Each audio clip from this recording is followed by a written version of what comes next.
Life lessons come one in a dozen. The other 11 get something from nothing. Life lessons come one in a dozen. The other 11 get something from nothing. Life lessons come one in a dozen. The other 11 get something from nothing. Life changes, just open the door. One thing's certain, I'll always be yours.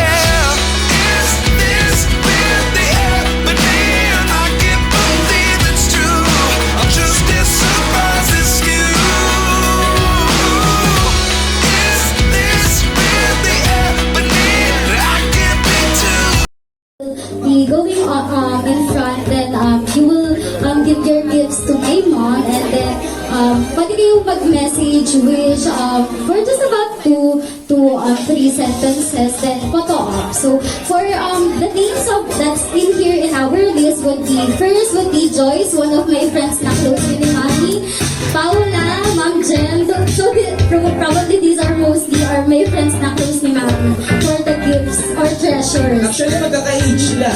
Tapos, si Ate Lori, and then si Ate Beth for the gifts. Tapos, and si Tita Makne for one of our gifts.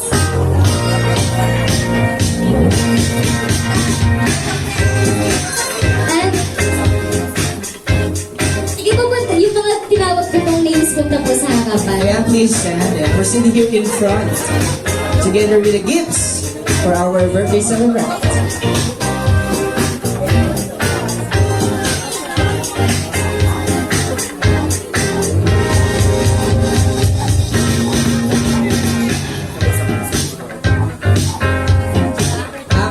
Short message. I short, yes.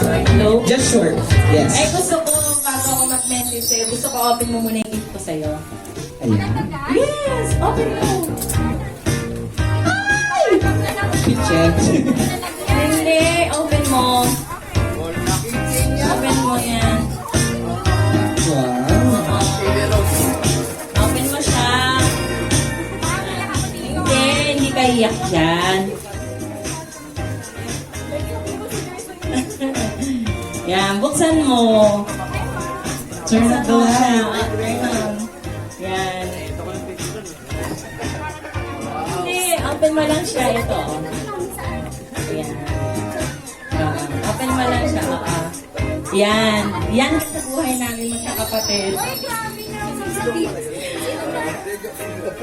Ewan ko ba?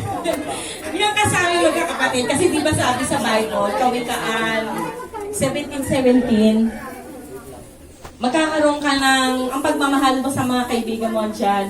Pero may bibigay sa iyo ang Diyos ng isang kapatid na lagi na dito sa'yo. Yan. Thank you, Tol. Yan. Ewan ko bakit pag galing sa puso talaga yung sasabi mo na iyak ka. Diba? Thank you. Kasi sa aming mga kapatid, ikaw yung lagi nandyan. Kagaya namin sa part namin, thank you sa Bayer family, kay Ate Chris, kay Kuya Ariel. Kasi nung time na nag-i-start pa lang kami ni Brian bumukod sa parents niya, nabiglaan, binuksan mo yung bahay mo sa amin, sa family namin, pinatuloy mo kami, di ba? Yan, hindi ko yung malilimutan. Thank you, Don Tol. Saka, syempre, happy birthday, di ba? 50th birthday mo, sabi nga, di ba, sa Bible, bakit ba tayo? Ano bang purpose natin sa life? Hindi naman siguro, sabi ni Lord, hindi naman po anong natapos natin, kung anong narating natin, di ba? Kung gaano kalaki yung bahay natin. Kundi ang purpose naman talaga natin sa buhay ay kung paano tayo naging instrumento ng Panginoon para mabago ang buhay ng isang tao. Di ba? At ikaw, yan, nagawa mo yung purpose mo. Hindi lang sa aming mga kapatid mo na bago yung buhay namin, kundi sa mga taong nakapaligid sa'yo. Lagi kang, yan, nagla-like ka. And always continue na i-bless ka ni God kasi hindi mo pinagdadamot yung blessing mo. Hindi lang sa aming mga kapatid mo, kundi para sa lahat. Salamat, Tol. Salamat, Kuya Ariel. Yan, happy birthday! Okay, photo op. Then, I forgot to, sige, photo op. Tapos, then part again po ng gifts, I thought wala pa sila. So, si Joanne, eldest first daughter ni, second daughter ni, eldest daughter ni Mami. Tapos, yung wonderful grandmother ko, which is yung mother ni Mami na magbibigay ng gifts. So, tawagin ko silang dalawa for their gifts and their message to our mom. Kaya once again, please let us all welcome daughter and mother and pamangkin.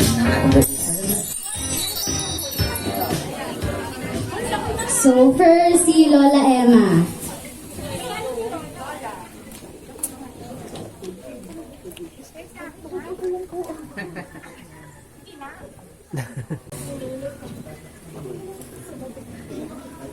Magandang tanghali sa inyong lahat. Pasensya na kayo sa akin at yung ang ngayon ko pa maganda. How many days pa na? Ang hirap mawala ng isang anak. Pero, birthday niya, sabi nung namatista, the show must go on. And life must go on. Nung masasabi ko sa anak ko at asawa ni Ariel, maraming salamat. Hindi niyo pinabayaan si kuya mo. Sabi ng pamilya bilang isang ina, mahal ko sila lahat. Pero, ang hirap, nag-iisa na lang akong mawala. Ina ko yan napakasakit sa akin. Nandito naman yung mga anak ko lahat. Andyan kayo. Kailangan kumuha ko ng lakas. Marami pa rin akong anak na nangangailangan sa akin. May mga po akong kailangan pa rin ng aking gabay. Salamat sa Diyos. Sana bigyan pa ako ng lakas. Kasi di matulungan ko sa kanilang pangangailangan. May guide ko sila. Lord, 52 yung anak kong nawala. Si Chris, 50. Di halata. So, yung isa, 48. Yung isa, 46. Yung bunso ko, 45 yata. So,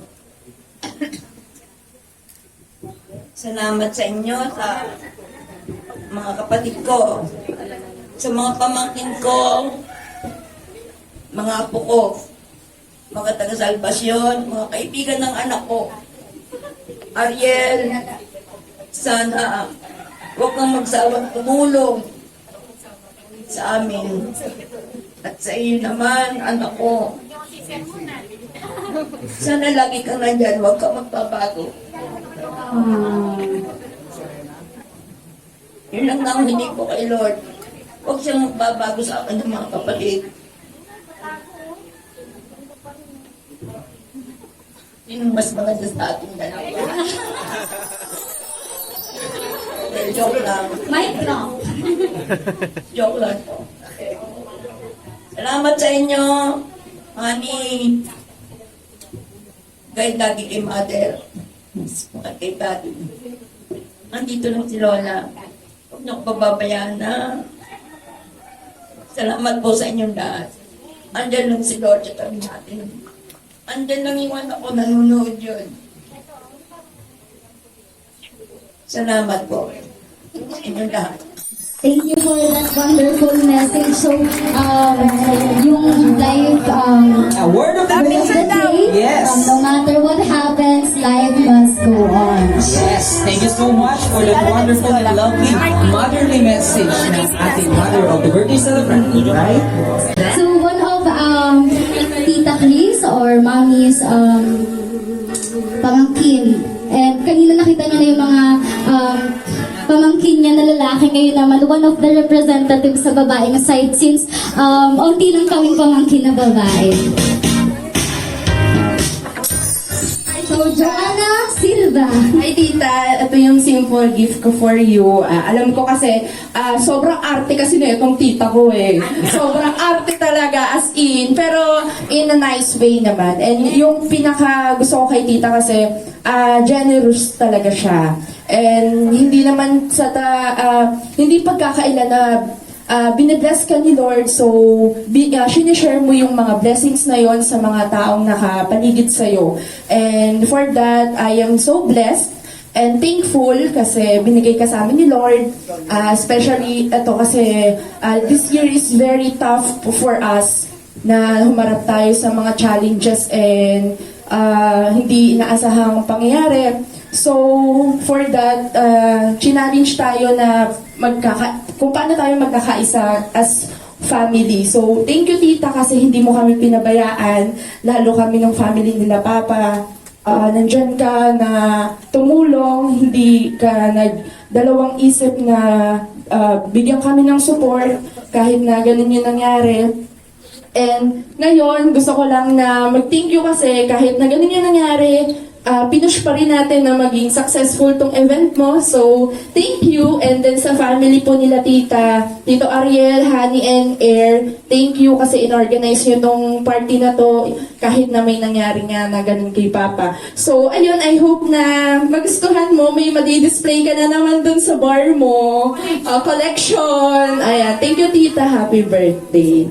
Yes, tama yan. So, even na wala dito si Tito, alam natin na hindi siya magiging masaya kapag hindi rin tayo masaya. So, for the next woman to offer her gift to our celebrant. So, ito yung long-term kumaga ni Mami. So, ever since bata pa kami nila Sharon, nila Heart, lagi na sila magkahuntahan. So, let's give a big warm round of applause to Ate Lori.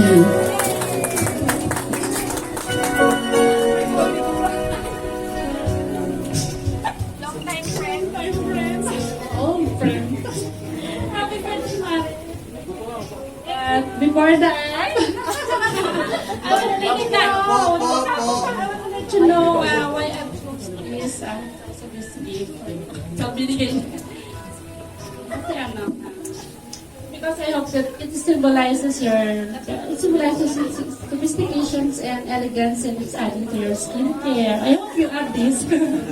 And as a mom like us, so looking forward to include that in your self-care, and as you celebrate your birthday, it's an honor to be part of this special occasion, and you deserve it. And in behalf of my family, I want to thank you for inviting us, and we appreciate.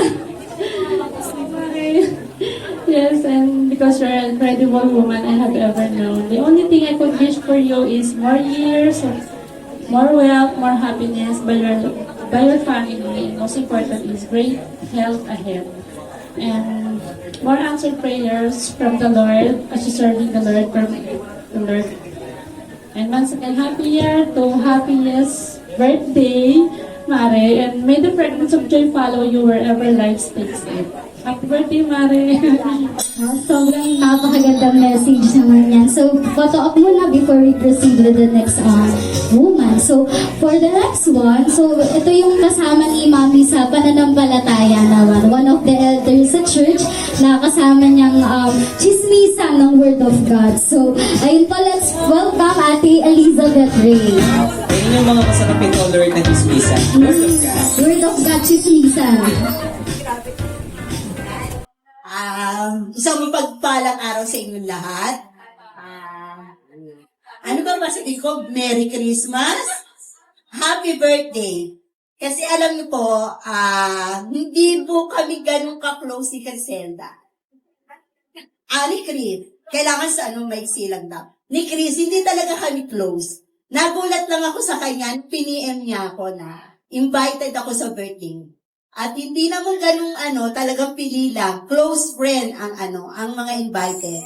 Isa ako sa natuwa at nagalat na Panginoon kasi hindi ko akalain na ganun na pala ako sa kanya. Close friend.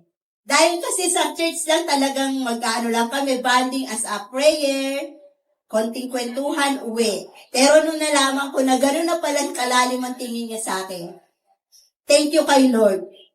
Kay Lord ako nagpapasalamat kasi binigyan niya ako ng Chris na alam ko na mapapagkatiwalaan ko. Alam ko na nandyan siya pag kailangan siya. Ganon din ako, andito lang na din ako pag kailangan mo ko. O ano ako to. Gusto ko ganun pa rin. Ayun, may happy birthday. Happy birthday at more blessing. Good health. Okay, thank you. Hey, hi. So, thank you, Ate Beth. So, yung next person or women na tatawagin natin, which is most of the time, sila yung friends ko na somehow nagiging friends nila ni Mami. Kasi kapag sasabihin kong yung pangalan nila, lagi akong papayagan. Kapag sasabihin pupunta sila sa bahay, gagamitin ko lang yung pangalan ng tatlong to, papayagan sila.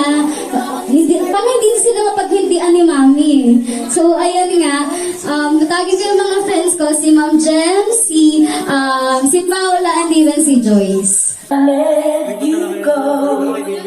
I was such a way of learning so much. Happy birthday, Tita. So I know that words nor gifts are not enough to express my gratitude para sa pagmamahal mo sa amin, sa mga anak mo sa labas. Sa labas ng ovary. So here's my simple gift, Tita, to show my appreciation. So I chose this gift because gusto ko yung pagiging tikay mo. Nakaka-relate ako. Happy birthday, Tita. I love you. Yeah. Photo op. And then next one is Paula. Paula Osorio. Hi, Tita. So, ayun, hindi po ako talaga ready kasi hindi po ako nasabihan ni Hana. So, yung gift ko sa'yo, feel ko si Hana po yung mag-e-enjoy dito. Pero pwede mo rin siyang i-add sa collections mo. So, ayun, happy birthday, Tita. Thank you for being a supportive mother po kay Hana. Thank you sa pag-support niyo sa amin, sa friendship namin. Thank you po sa pag-welcome niyo sa amin sa inyo. And more blessings po and happy birthday po. Ano yun? White? Ang nagagalo kay Mami. Kasi it's, sobrang hilig ni Mami magkolekta ng wine kahit hindi naman siya lesinggera or kahit yung inom lang na yung shot-shot lang. Pero gustong-gusto niya mag-collect ng wine. So, the last person for our gifts or treasures today, Ma'am Jemima or Jemima Asi. Wine is good for the heart. Hello po, good afternoon. Hi, Tita. So, hello, blessed birthday. So, I would like to thank you po. Ba't ba ako nag-English? So, thank you po for being my second mom. And also, as Hani na si younger sister ko. Thank you then for welcoming me, Sir Hanu. So, and I speak life and blessing to you. Tomorrow, 50 years. Pero hindi halata talaga. Hindi talaga. Pero yun nga, medyo, yung gift ko sa'yo, sobrang magagamit mo to. Lalo na sa kitchen. Ayan po. So, thank you again, Tita. Pag nabutan mo ko, single na naman. Sorry. Yun lang. Thank you. Thanks for the invite us. Always remember, wine is good for the Heart. heart. Oh, my mind.